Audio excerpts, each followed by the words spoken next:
All right, Coach, how does it feel now to have your first UC home meet under your belt? Yeah, the home meet itself was great. It was a little stressful, obviously, all day getting the course ready. We had 2 or 3 bouts with the rain, but as far as the actual race itself, off without a hitch. Couldn't ask for better weather. Probably in the month of August, it could be hotter, it could be more humid. So we'll take it. So, as far as from a season opening standpoint, Izzy gets you in an individual top 10, ninth place. Just how would you evaluate her? Because you talked about her stepping up being into a team leader this time around. So, how has that gone so far for her today?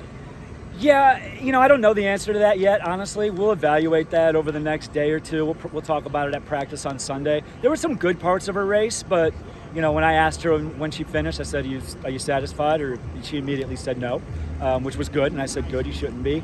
But she had some good parts. And we just need to continue to build on those positive parts of the race. She's 70, 80% there. We just have to get that other 20%. It's the hardest 20%. But she has the ability to do it. She has the mindset to do it. She's just got to put those two things together and make it happen. And we were hoping for maybe a little bit closer to 90% today, but we'll stick with 80. We'll be all right with 80. We're going to be a different team in 4 weeks. We know that.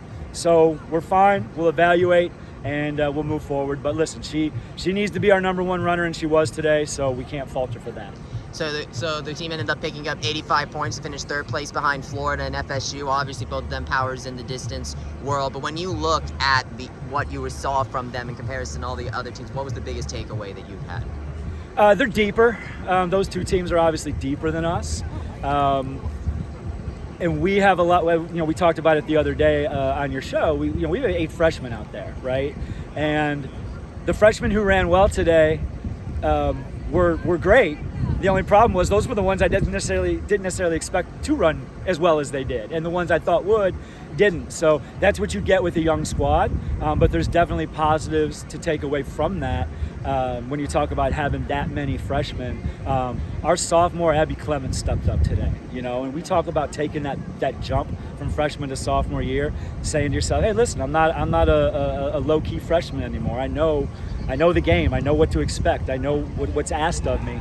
She stepped up today and performed at that level. And we needed her because we had some other runners who we maybe expected to be our number 2 runner who didn't do that today.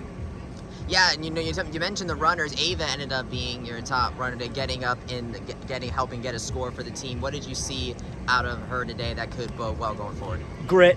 Nothing but grit. And she's a tough kid, I think, and she proved it to me. I thought she was, but she definitely proved it out there, not only to me, but probably to herself and her teammates. So I think she's going to have some teammates that really look at that and say, okay, if she can do it, I can do it.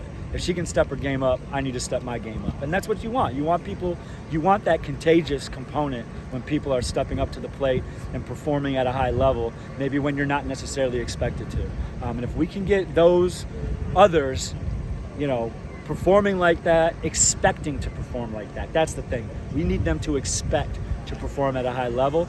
And I think some of our freshmen had some scared eyes today, which it's okay.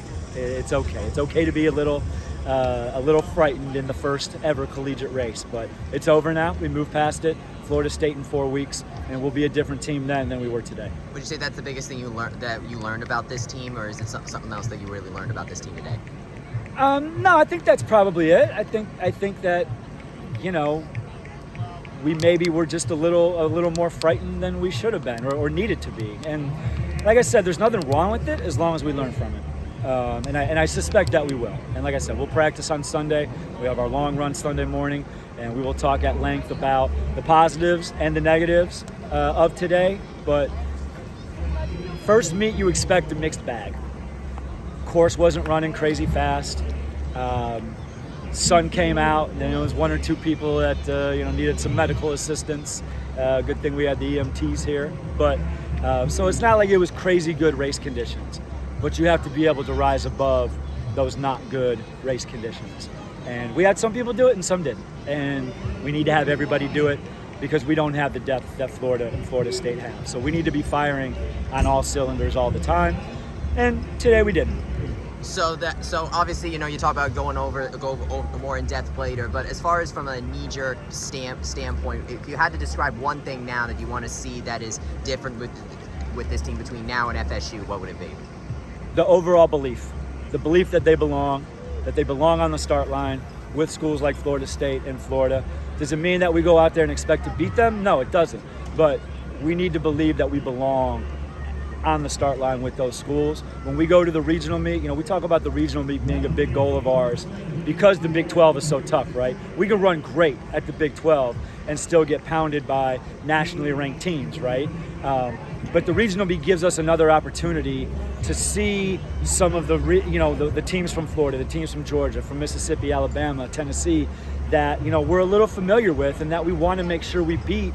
And so we need to believe that we belong on the same start line as them and not just, oh, well, they're here and we'll just be here. And as long as we beat USF and as long as we beat Stetson, we're satisfied. We have to get out of that mindset. All right, awesome. Well, best of luck with that, Cool. Coach. Appreciate you, man.